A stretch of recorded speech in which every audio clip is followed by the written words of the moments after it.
Hi dear friends, welcome back to my channel. അപ്പോൾ ഇന്ന് ഞാൻ വന്നിട്ടുള്ളത് വ്ളോഗൊന്നുമല്ല, ഒരു സിമ്പിൾ റെസിപ്പിയുടെ വീഡിയോ ആയിട്ടാണ് കേട്ടോ. അപ്പോൾ എന്താ ഉണ്ടാക്കുന്നതെന്ന് ചോദിച്ചു കഴിഞ്ഞാൽ ഇതിന് പ്രത്യേകിച്ച് പേരൊന്നുമില്ല. കുറച്ച് കുനാഫയുടെ ഡോ ഇരുന്നായിരുന്നു ബാക്കി, അപ്പോൾ അത് വെച്ചിട്ട് ഞാൻ ഗ്ലാസ്സിൽ അത് സെറ്റ് ചെയ്തതാണ്. അപ്പോൾ പിസ്ത കുനാഫ എന്നൊക്കെ വേണമെങ്കിൽ പറയാം അല്ലേ. അപ്പോൾ നമുക്ക് വേഗം തന്നെ വീഡിയോയിലേക്ക് പോയാലോ. അതിന് വേണ്ടിയിട്ട് ഞാൻ കുനാഫയുടെ ഡോ എടുത്തിട്ടുണ്ട്. അപ്പോൾ ഞാൻ മുന്നേ കുനാഫ ഇട്ടിട്ടുണ്ട്, അപ്പോൾ അതിലറിയാൻ കുറച്ച് ഞാൻ ബാക്കി വെച്ചിട്ടുണ്ടായിരുന്നു, അത് പിന്നെ എടുത്തിട്ടൊന്നും ഉണ്ടായിരുന്നില്ല. അപ്പോൾ ആ ഉള്ളത് വെച്ചിട്ട് എന്നാൽ ഒരു കുനാഫ ഉണ്ടാക്കാനിട്ട് തികയൂല, അപ്പോൾ അതുകൊണ്ട് ഒരു ഗ്ലാസ്സിൽ അത് സെറ്റ് ചെയ്യാമെന്ന് വിചാരിച്ചു. അപ്പോൾ അതൊക്കെ ഒന്ന് പൊടിച്ചെടുക്കട്ടെ കൈ കൊണ്ട്.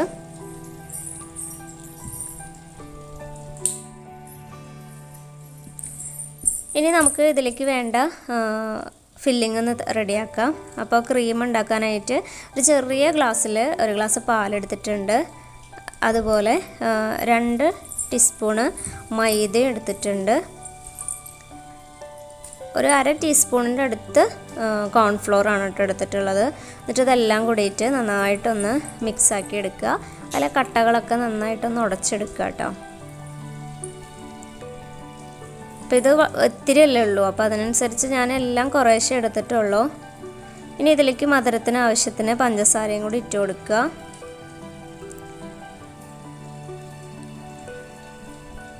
ഇനി നമുക്ക് ഇത് അടുപ്പത്ത് വെച്ചിട്ടൊന്ന് കുറുക്കി എടുക്കണം. അപ്പോൾ ലോ ഫ്ലെയിമിലിട്ടിട്ട് നന്നായിട്ട് തന്നെ കുറുക്കി എടുക്കുക. കട്ട കെട്ടാതെ ചെയ്യണം കേട്ടോ. അപ്പോൾ കൈ കൊണ്ട് നന്നായിട്ട് ഇളക്കി കൊടുത്തുകൊണ്ടിരിക്കുക.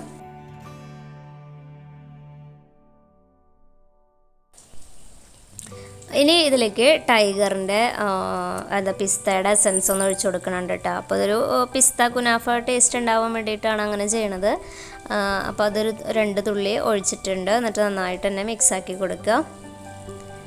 ഇപ്പോൾ ഒരുവിധമൊക്കെ കുറുകി വന്നിട്ടുണ്ട് കേട്ടോ. കണ്ടോ, ഈ പരുവത്തിലായിട്ടുണ്ട്. ഇനി നമുക്കിതിലേക്ക് ക്രീം ചീസ് ആഡ് ചെയ്ത് കൊടുക്കാം. അപ്പോൾ ഇതിന് ഞാൻ പ്രത്യേകിച്ച് അളവൊന്നും പറയണില്ല, അത് അവനവൻ്റെ ഇഷ്ടത്തിനനുസരിച്ച് ചേർക്കാം കേട്ടോ. അപ്പോൾ എനിക്കിതിൻ്റെ ടേസ്റ്റ് നല്ല ഇഷ്ടമായ കാരണം ഞാനിത് അത്യാവശ്യം ചേർത്ത് കൊടുക്കുന്നുണ്ട്.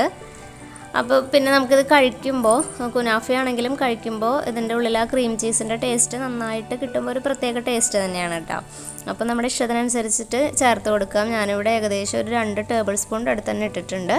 എന്നിട്ട് നന്നായിട്ട് തന്നെ അത് യോജിപ്പിക്കുക. ഈ പാലിൻ്റെ മിക്സുമായിട്ട് നന്നായിട്ട് യോജിപ്പിക്കുക. അപ്പോൾ ഒരു 2-3 മിനിറ്റിൻ്റെ ഉള്ളിൽ തന്നെ അത് അത്യാവശ്യം ഒന്ന് കുറുകി പാകമായിട്ട് വരും കേട്ടോ. അപ്പോൾ ഈ ഒരു കൺസിസ്റ്റൻസി മതി. ഇനി നമുക്ക് ഫ്ലെയിമൊക്കെ ഓഫാക്കിയിട്ട് ഇത് തണുക്കാൻ വേണ്ടി മാറ്റി വയ്ക്കാം. ഇനി ആ സമയത്ത് ഞാൻ വേറൊരു പാൻ അടുപ്പത്ത് വെച്ചിട്ടുണ്ട്. അതിലേക്ക് കുറച്ച് ബട്ടർ ഇട്ട് കൊടുത്തിട്ടുണ്ട്. ബട്ടർ ഒന്ന് ചൂടായിട്ട് വന്നപ്പോൾ നേരത്തെ നമ്മൾ പൊടിച്ച് വെച്ചിട്ടുള്ള കുനാഫയുടെ ഡോ ഉണ്ടല്ലോ, അത് ഇതിലേക്ക് ഇട്ട് കൊടുത്തു. ഇപ്പോൾ കുനാഫ ഡോ ഇല്ലെങ്കിൽ നിങ്ങൾക്ക് സേമിയ എടുത്തിട്ട് അതിൽ ഇതുപോലെ ചെയ്യാം കേട്ടോ, നല്ല ടേസ്റ്റ് തന്നെയായിരിക്കും. അപ്പോൾ ഇത് കുനാഫയിൽ നമ്മൾ ഇതുപോലെ ഫ്രൈ ചെയ്തെടുക്കില്ല, കൈ വെച്ചിട്ട് കുഴക്കുകയാണ് ചെയ്യുക. ബട്ടറും ഈ വെർമിസെല്ലിയായിട്ട് കുഴക്കുകയാണ് ചെയ്യുക. പക്ഷെ ഞാൻ ഇവിടെ റോസ്റ്റ് ചെയ്തെടുക്കുകയാണ് കേട്ടോ ചെയ്യണത്. കാരണം നമ്മൾ ഇത് ബേക്ക് ചെയ്യണില്ലല്ലോ, അപ്പോൾ അതിന് പകരം ഒന്ന് കുക്കാവാൻ വേണ്ടി നല്ലൊരു മണമാണ് ഇങ്ങനെ റോസ്റ്റ് ചെയ്തെടുക്കുക. കുനാഫയിലാകുമ്പോൾ നമ്മൾ ബേക്ക് ചെയ്യുകയാണ് ചെയ്യുക. അപ്പോൾ നന്നായിട്ട് ഗോൾഡൻ ബ്രൗൺ കളർ ആയിട്ടുണ്ട്, അത്രയും മതി. ഇതൊന്ന് ചൂടാറാൻ വെക്കാം. അപ്പോൾ ആ സമയം കൊണ്ട് നമുക്ക് ഇതിലേക്ക് വേണ്ട സിറപ്പ് ഉണ്ടാക്കിയെടുക്കാം. അതിന് വേണ്ടിയിട്ട് കുറച്ച് വെള്ളം എടുത്തിട്ടുണ്ട്. അതുപോലെ മധുരത്തിനനുസരിച്ചിട്ട് കുറച്ച് പഞ്ചസാര എടുത്തിട്ടുണ്ട്. നന്നായിട്ട് തിളയ്ക്കുമ്പോൾ അതിലേക്ക് കുറച്ച് നാരങ്ങയുടെ നീരും കൂടി ഒന്ന് പിഴിഞ്ഞൊഴിക്കുക. ഇതിന് ഞാൻ അളവൊന്നും പറയണില്ല, കാരണം ഇത്രയും വെള്ളത്തിൻ്റെ ആവശ്യം ചിലപ്പോൾ ഉണ്ടാവില്ല. ചെറിയൊരു ഗ്ലാസ്സിലേക്കല്ലേ സെറ്റ് ചെയ്യാനുള്ളൂ. അപ്പോൾ അത് കാരണം കുറച്ചുണ്ടാക്കിയാൽ മതി. ഇതുപോലെ ഒരു ഗ്ലാസ്സിലാണ് കേട്ടോ ഞാൻ എടുക്കുന്നത്, ജ്യൂസ് ഗ്ലാസ്സാണ്.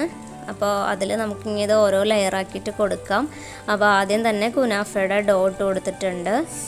അതിന് ശേഷം നമ്മൾ നേരത്തെ തയ്യാറാക്കി വെച്ചിട്ടുള്ള ഫില്ലിംഗ് ഉണ്ടല്ലോ, ക്രീം ചീസിൻ്റെ, അതിട്ട് കൊടുത്തു. ഇനി അടുത്ത ലെയർ വീണ്ടും കുനാഫയുടെ മിക്സ് ഇട്ടിട്ടുണ്ട്.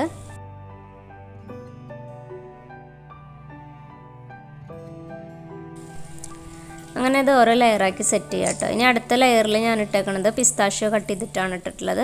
പിന്നെ വീണ്ടും ക്രീം ഇട്ടു, പിന്നെ ഡോ ഇട്ടു, പിന്നെ വീണ്ടും പിസ്ത ഇടുക. അങ്ങനെ സെറ്റ് ചെയ്തിട്ട് ലെയറാക്കാം. അപ്പോൾ ഈ സമയത്ത് വേണമെങ്കിൽ നമുക്ക് നേരത്തെ ഷുഗർ സിറപ്പ് ഉണ്ടാക്കി വെച്ചിട്ടുണ്ടല്ലോ, അപ്പോൾ ആ ഷുഗറും കൂടി ആ സിറപ്പും കൂടി ഇതിലേക്ക് ഒഴിച്ചു കൊടുക്കാം കേട്ടോ, ഒരു ലെയറിൽ. ഞാൻ അവസാനമാണ് ചെയ്യണത്. അങ്ങനെ എല്ലാ ലെയറും സെറ്റാക്കിയിട്ടുണ്ട്. ഇനി ലാസ്റ്റ് ഷുഗറിൻ്റെ സിറപ്പ് ഒഴിച്ചു കൊടുക്കുക. ഇതിപ്പോൾ കുറച്ച് ഒഴിക്കണമല്ലോ കേട്ടോ, എനിക്ക് അത്യാവശ്യം ബാക്കി വന്നു. ഞാൻ ആകെ 2 ടേബിൾ സ്പൂണാണ് ഒഴിച്ചിട്ടുള്ളൂ. കൂടുതൽ ഇത് നനവ് ഇഷ്ടമുണ്ടെങ്കിൽ കൂടുതൽ ചേർത്ത് കൊടുക്കാം കേട്ടോ, ലെയറിലൊക്കെ ഇട്ട് കൊടുക്കാം. ഇനി അവസാനമായിട്ട് ഗാർണിഷിങ്ങിനായിട്ട് പിസ്താഷ്യോ കട്ട് ചെയ്തിട്ടിട്ടുണ്ട്.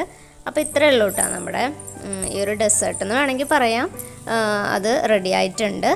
അല്ലെങ്കിൽ ഒരു ജാർ കുനാഫ എന്നോ അങ്ങനെ വേണമെങ്കിൽ പറയാം. അപ്പോൾ നല്ല ടേസ്റ്റാണ് കേട്ടോ, എല്ലാവരും ഒന്ന് ട്രൈ ചെയ്ത് നോക്കണം. കുനാഫ ഉണ്ടാക്കണ അത്രയ്ക്കും പണിയൊന്നുമില്ല, ബേക്ക് ചെയ്യേണ്ട ആവശ്യമൊന്നുമില്ല, വളരെ പെട്ടെന്ന് തന്നെ തയ്യാറാക്കാനും പറ്റും. അപ്പോൾ ഇത് കുറച്ച് സമയം ഒന്ന് ഫ്രിഡ്ജിൽ വെച്ച് തണുപ്പിച്ചതിന് ശേഷം കഴിച്ചാൽ ഒന്നും കൂടി ടേസ്റ്റി ആയിരിക്കും കേട്ടോ. അപ്പോൾ എല്ലാവരും ഇതൊന്ന് ട്രൈ ചെയ്ത് നോക്കണം. അപ്പോൾ വീണ്ടും വരാം. Bye friends.